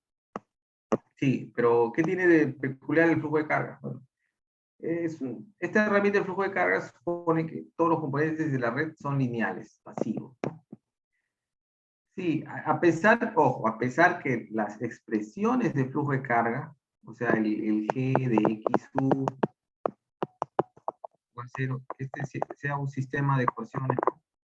Un sistema de ecuaciones algebraicas lineales, ¿no? A pesar de eso, los componentes del sistema, o sea, hablamos de resistencias, inductancias, capacitantes, son elementos pasivos, ¿no? Que pueden también ser representados de manera lineal, ¿no? O sea, tiene un comportamiento sistema lineal. A pesar que finalmente el sistema algebraico es no lineal, debido a las condiciones mismas que impone el flujo de potencia. Es por eso, nada más. Por ejemplo, nunca se ha puesto a pensar, cuando hago un análisis de cortocircuito, mi sistema es lineal, es un AX. Y dices, pero ¿por qué en el flujo de carga es no lineal y acá es lineal? ¿Por qué no uso lineal? Podés usar efectivamente un flujo de corrientes, nada más, ¿no? Solo que en la práctica no usamos eso, usamos cantidades de potencia, ¿no? Es por eso que pues, la historia que se vuelve no lineal, ¿no? Pero en sí el sistema hace como tal es lineal, tiene componentes lineales, ¿no? Ah, cierto. Ah. ¿Cuándo es un componente activo? Cuando, digamos, es lo que vamos a ver ahora, ¿no? Son fuentes de armónicos, por ejemplo. ¿Ya? Eso lo vamos a ver ahora. Entonces, un elemento pasivo viene a ser resistencia, inductancia, capacitancia, ¿no? En estas condiciones, el flujo de potencia o flujo de carga convencional da como resultados tensiones, corrientes y potencias a frecuencia fundamental, o sea, 60 Hz en cualquier punto de la red. Claro, analizamos el sistema a 60 Hz, ¿cierto? 60 Hz. El avance de la electrónica de potencia ha hecho posible la aparición en las redes de una serie de cargas que presentan un comportamiento no lineal en su modo normal de operación. ¿Cuáles vienen a ser? Bueno, cargas distintas, ¿no? Como hornos de arcos, cicloconvertidores, todo eso es lo que está basado en electrónica y lo que también tiene componente ruido y demás, o son los de arco, y los variadores de velocidad, etcétera, toda una serie de componentes que están operando el sistema tienen un comportamiento no lineal. Entonces, la conexión de estas cargas distorsionan las formas de onda de las tensiones y corrientes de la red. Por lo tanto, interesa cuantificar en cada elemento del sistema el nivel de distorsión. lo que se traduce en determinar las distintas componentes armónicas correspondientes al desarrollo de la serie de Fourier de ondas periódicas cuya frecuencia fundamental es 60 Hz. Claro, recuerden de que acá tenemos una señal senoidal 60 Hz y acá sus componentes armónicas múltiplos de 60 Hz, ¿no? O sea, quinta armónica vendría a ser un 300 Hz y séptima armónica vendría a ser 420 Hz, ¿no? Entonces vemos ahí esas componentes armónicas son senoidales, ¿no? Y sumadas estas, ¿no? Esto más esto nos da igual a esto, ¿no? Esta forma de onda. Es una señal distorsionada por armónicos. ¿Qué es lo que encontramos en la red, no? ¿Y por qué debemos monitorear esas señales? Porque justamente esa introducción de armónicos perjudica mucho a los equipos que están diseñados para operar con ondas senoidales puras, ¿no? ¿Mm? Por ejemplo, aquí, esta señal distorsionada tiene una componente de 60 Hz y tiene una componente de tercera armónica bajita, ¿no? Quinta armónica es mayor y así, pero la séptima va disminuyendo, la armónica 9 también disminuye más, 11 es un poco mayor, pero así. Son componentes que se pueden obtener a partir del desarrollo de series de Fourier, ¿no? Entonces, si hablamos de calidad y distorsión armónica, ¿no? Los armónicos se consideran como un tipo de perturbación que afecta la calidad de la onda de tensión suministrada por las compañías eléctricas. Como la mayoría de los equipos conectados a la red están diseñados para trabajar con tensiones sinusoidales, la existencia de armónicos puede dar lugar a problemas de operación. Distintos problemas, calentamiento de transformadores, la mala operación de equipos de protección. O sea, ustedes serán los genios de la protección, calibrar, setear, cambias el dial, lo que tú quieras, ¿no? El pick-up, vas ajustando ajustando tu protección, ¿no? Es la coordinación de la protección. Y pues, todo eso funciona cuando asumes condiciones normales de operación, ¿no? Con elementos, digamos, pasivos dentro de tu modelo, cumple un estándar, digamos, estándar básico del sistema de potencia, ¿no? Pero no contempla justamente la introducción de armónicos. Los armónicos pueden activar protecciones. ¿Mm? Así es. ¿Por qué? Porque las protecciones están en función de algunos niveles de corrientes y algunos otras informaciones que pueden ser, digamos, activadas o el mismo relé puede entenderlo como una señal como tal de falla y de activación, ¿no? Debido justamente a los armónicos, ¿no? Bien. Por este motivo se han elaborado normas internacionales para, primero, limitar las emisiones armónicas de las cargas no lineales, ¿no? Y B, establecer los niveles de referencia para que las compañías eléctricas puedan vigilar el nivel de distorsión en las redes. ¿De acuerdo?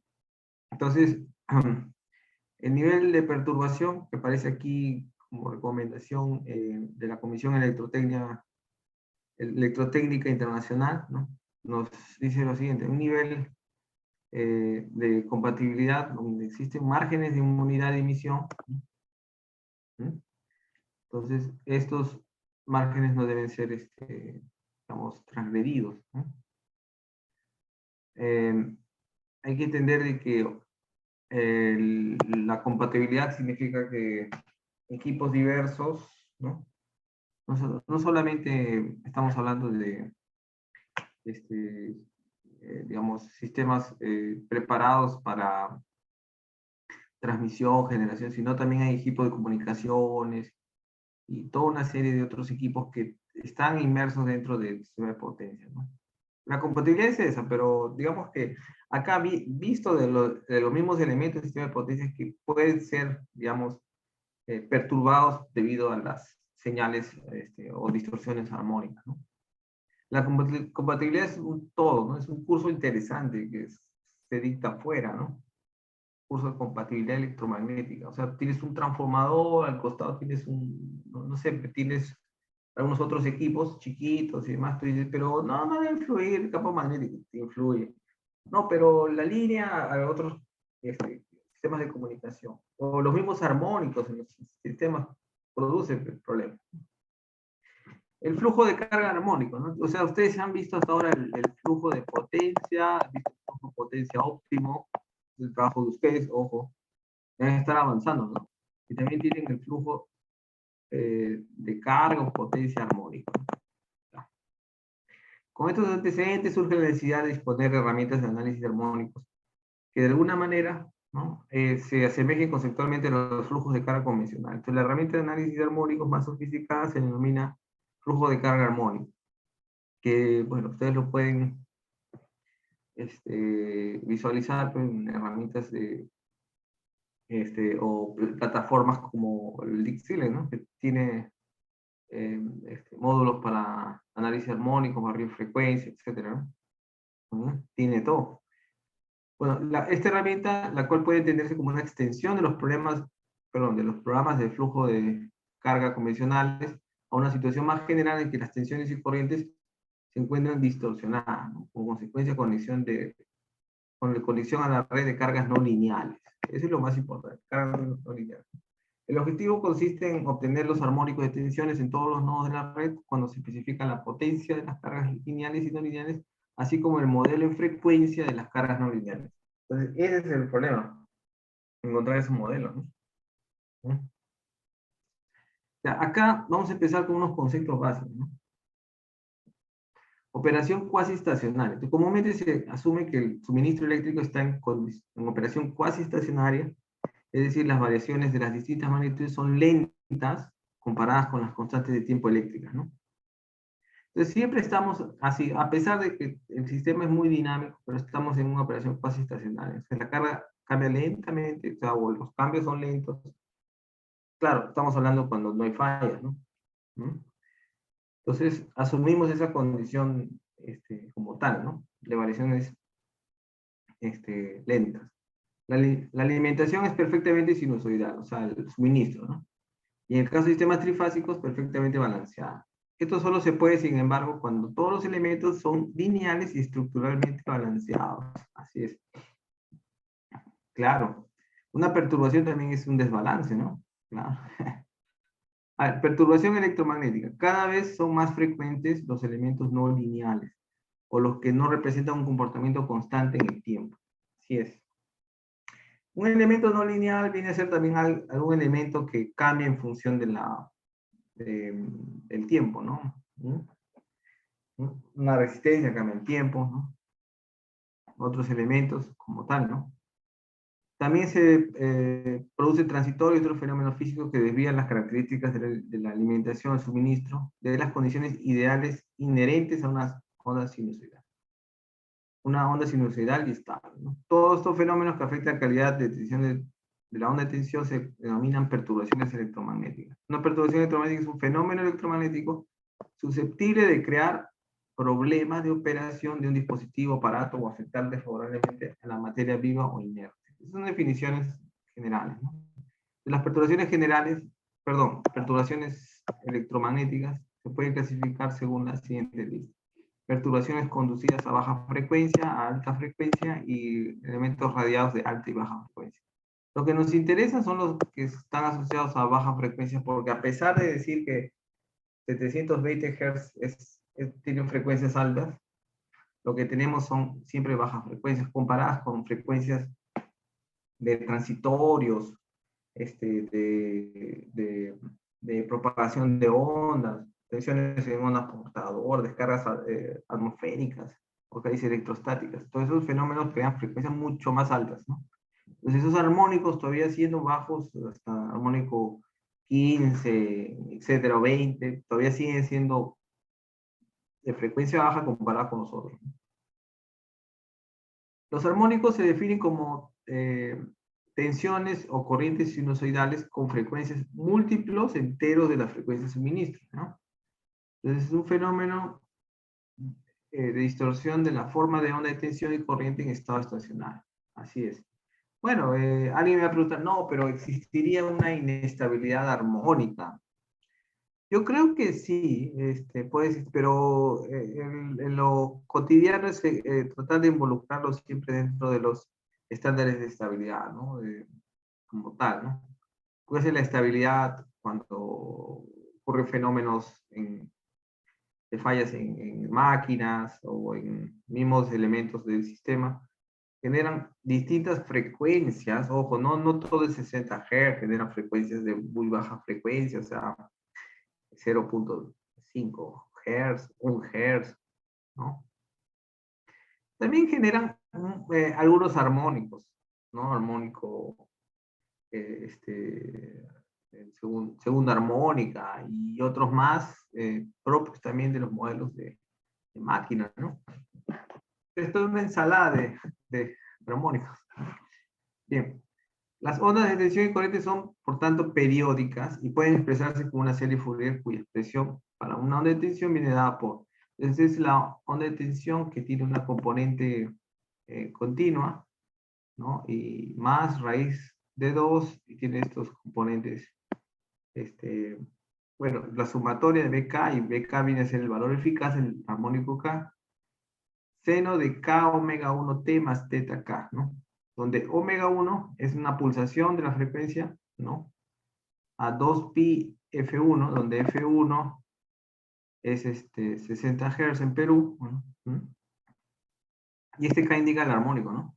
Que se denominará frecuencia fundamental. Entonces, B0 es la componente de C, BK es el valor eficaz del armónico K de tensión, y teta K es la fase del armónico de tensión. Entonces, imagínense tener un sistema solamente inyectado o con énfasis a una inyección armónica. Entonces, es decir, pone una condición de ángulo, ¿no? Claro.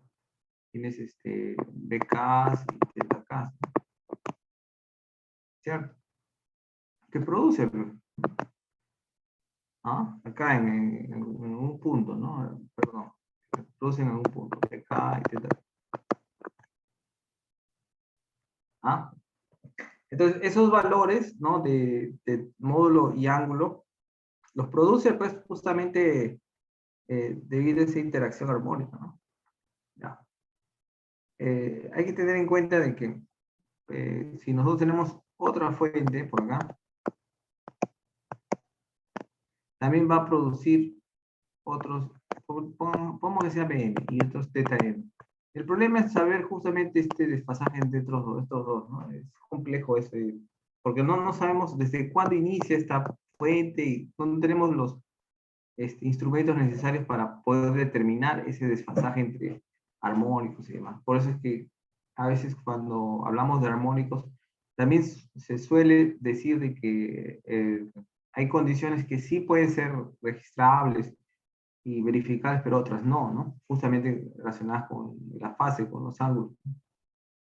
Comentarios. Puesto que cada armónico tiene asociado un valor eficaz y una fase, pueden agruparse como un fasor, ¿no? BK, teta, K. Lo mismo se puede decir de un armónico de corriente. IK y teta IK, ¿no? Ya, ese es para corriente. Entonces, en las redes reales solo es necesario considerar un número limitado de armónicos, ¿no? Ese número H, el máximo K, ¿no? Puede ser un valor, no sé, pues, de 25, 50, que queramos, ¿no? La magnitud de los armónicos suele decrecer cuanto mayor es el orden, ¿no?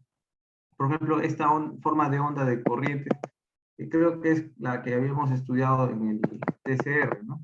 Bueno, esa de ahí tiene todos estos componentes armónicos, ¿no? En un espectro armónico vemos que cuanto mayor sea el orden, va a ir disminuyendo, ¿no? La magnitud del armónico. Entonces va disminuyendo cada corriente, ¿no? Esta es la forma de corriente, tensión, y esta es la corriente, ¿no? Y aquí vemos cómo disminuye, ¿no? Función del armónico. Entonces, por ello la normativa considera como armónicos de baja frecuencia aquellos de orden K menores a 50. En muchas ocasiones se llega hasta 25, nada más, ¿no? No nos interesan armónicos mayores. Entonces, para la medición de la distorsión armónica se han usado algunos índices, ¿no? La tasa de armónico, el THD y el TDD, ¿no? La tasa de armónico K, que tendría que ser el DK, se define como el coeficiente entre el valor eficaz del BK y el valor eficaz de la componente fundamental, ¿no? Es decir, en un caso de una onda de tensión vendría a ser BK sobre B1. La distorsión armónica de tensiones, o sea, el THDB, ¿no? Eh, eh, Total Harmonic Distortion, pero en tensión, ¿no? Se define de la siguiente expresión. Bueno, viene siendo una raíz de la sumatoria de todos los armónicos desde K igual 2 hasta H, del H puede ser 25 o 50, ¿no? De dk al cuadrado. Entonces, como dk es bk sobre b1, entonces surge la relación raíz cuadrada sumatoria hk de 2 hasta h de bk al cuadrado, dividido entre b1, ¿no? La distorsión de demanda total de corriente, o sea, el TDDI, ¿no? Se define de forma diferente que el TDH, ¿no? Y este viene a ser igual, ¿no?, a la raíz cuadrada de I K al cuadrado, o sea, las corrientes armónicas, valores eficaces del armónico K de corriente al cuadrado, sumatoria, raíz cuadrada, dividido entre el valor eficaz de la corriente para la máxima demanda. Entonces, este valor es el que nos interesa calcular en algún periodo de tiempo, ¿no? Entonces, las normativas que existen para medición de armónicos se dividen, bueno, hay recomendaciones internacionales y hay otras que son aplicables a cada país, ¿no? Entonces, las internacionales tenemos el IEEE 519, como se muestra acá, las tolerancias de la distorsión armónica de tensión y corriente presentan valores como se muestran aquí, ¿no?, en esas tablas. Por ejemplo, en tensiones, en función de la barra, ¿no?, podemos decir que en sistemas de potencia serían tensiones mayores, ¿no?, a 161, esto de acá. Tenemos que los límites de la tensión armónica es de 1% y el THD de tensión 1.5%, ¿no? En cambio, en corrientes, para sistemas de potencia, creo que es este, está, para mayores de 161 kV, va a depender de los armónicos y también de la coeficiente entre la potencia de cortocircuito y la corriente de la carga. Tenemos valores diversos. Ya, la parte de corrientes no ha sido muy utilizada, ¿no? Y es por eso que la normativa peruana, según la norma técnica de calidad de servicios eléctricos, prevé que las armónicas se miden solamente para las tensiones, ¿no? Entonces, vemos aquí armónicas de impares, no múltiplos de 3, que son las comunes, ¿no? ¿Ah? Y que, bueno, para alta, muy alta tensión que es potencia, se admiten pues esos porcentajes, ¿no? Y un THD completo de 3. En cambio, para los impares, múltiplos de 3, que no deberían aparecer, pero normalmente aparece, es natural que aparezca esta cosa, pues tiene estas tolerancias. Y los pares que tampoco deberían aparecer, pero aparecen, tienen esas tolerancias. Se considera que la energía eléctrica es de mala calidad si los indicadores de las perturbaciones medidas se encuentran fuera del rango de tolerancia de las tolerancias establecidas por un tiempo mayor de 5% del periodo de medición. Entonces, mides, no sé, pues, durante 100 minutos, entonces 5 minutos, de acuerdo a tus registros, en 5 minutos, bueno, vamos a poner 100 minutos, 100 horas ya. Entonces, en 5 horas completas, ¿no? Encuentras problemas de este tipo. Entonces, se considera energía de mala calidad, ¿no? Cada tipo de perturbación se considera por separado. Entonces, hay efectos negativos de la distorsión armónica, ¿no?, que es el deterioro del aislamiento, por efecto de las tensiones armónicas, especialmente en los capacitores, efectos térmicos, circulación de corrientes armónicas que dañan los transformadores, ¿sí? Las armónicas pueden producir pérdidas en el cobre en los circuitos eléctricos y en el hierro en los circuitos magnéticos. Disrupción de la carga. Se puede definir como una operación anormal, falla debido a la distorsión de tensión. Estos efectos se manifiestan en un mal funcionamiento de los relés o de los aparatos electrónicos conectados a las redes. Así es. Acá ven en la foto qué cosa, en las imágenes, una alta temperatura debido a los armónicos y vibraciones también en motores, máquinas, ¿no? ¿De acuerdo? Bien, bueno, ya voy a acabar. Con los armónicos que ocurren en los sistemas de potencia normalmente cumplen con una propiedad que es la de simetría de semionda, ¿no? Quiere decir, ¿no?, que cumple con esta expresión, que U de t es igual a menos U de t más pi sobre omega 1. O sea, después de un ciclo, ¿no? Se repite, pero el valor en magnitud, pero no en signo. Esto es que la forma de onda en semiciclo negativo de la frecuencia fundamental es exactamente opuesta a la forma de onda en semiciclo positivo.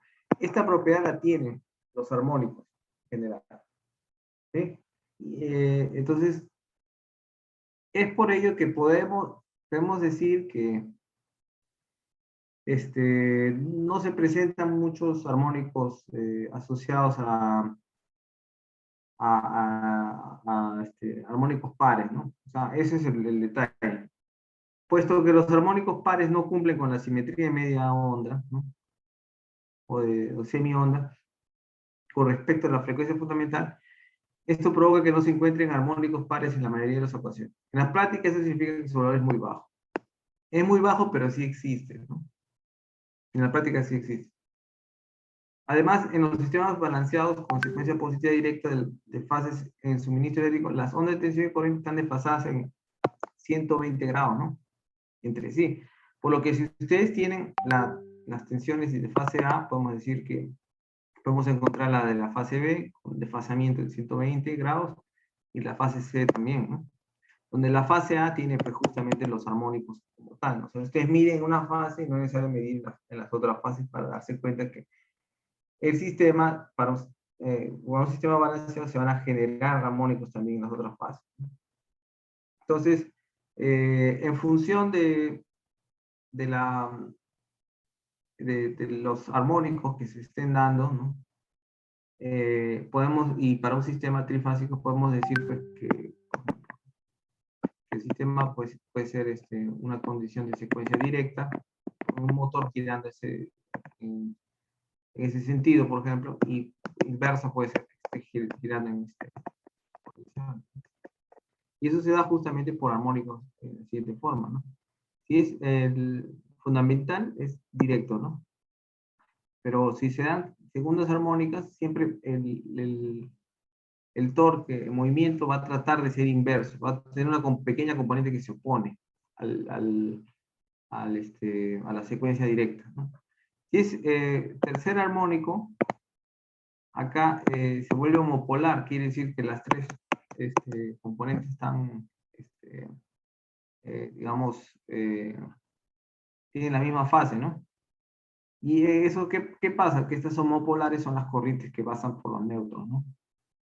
Igual, la cuarta armónica de un sistema balanceado genera una secuencia directa, la quinta genera inversa y la sexta homopolar. O sea, las múltiplos de 3 son homopolares, ¿no? Entonces, acá unos comentarios generales. La secuencia de fases de los distintos armónicos se va repitiendo cíclicamente. En los sistemas trifásicos con 3 hilos, es decir, sin neutro, no puede haber corrientes homopolares, claro, por lo que no se encuentran corrientes armónicos múltiplos de 3. La mayor parte de las fuentes trifásicas solo tienen 3 hilos conectados a la red, es decir, que no pueden producir corrientes homopolares. Las dos consideraciones previas permiten afirmar que en los sistemas trifásicos balanceados, sin conductor neutro y con simetría semi-onda, solo existen armónicos que cumplirían esta condición del 6p más menos 1, o sea, quinta, séptima, 11, 13, etc. ¿Ah? Estos armónicos se denominan armónicos característicos y son los que normalmente presentan un valor más alto en las redes. El resto de armónicos se denominan armónicos no característicos, pero sí podrían estar presentes. ¿Ah? Los homopolares va a depender de la red, pero ojo, si no tiene conductores, normalmente tenemos conductores neutros debido a los cables de guarda y otros sistemas de tierra, entonces sí podría surgir algunos armónicos homopolares. Hay que tener cuidado con eso. Bueno, listo. Creo que era todo.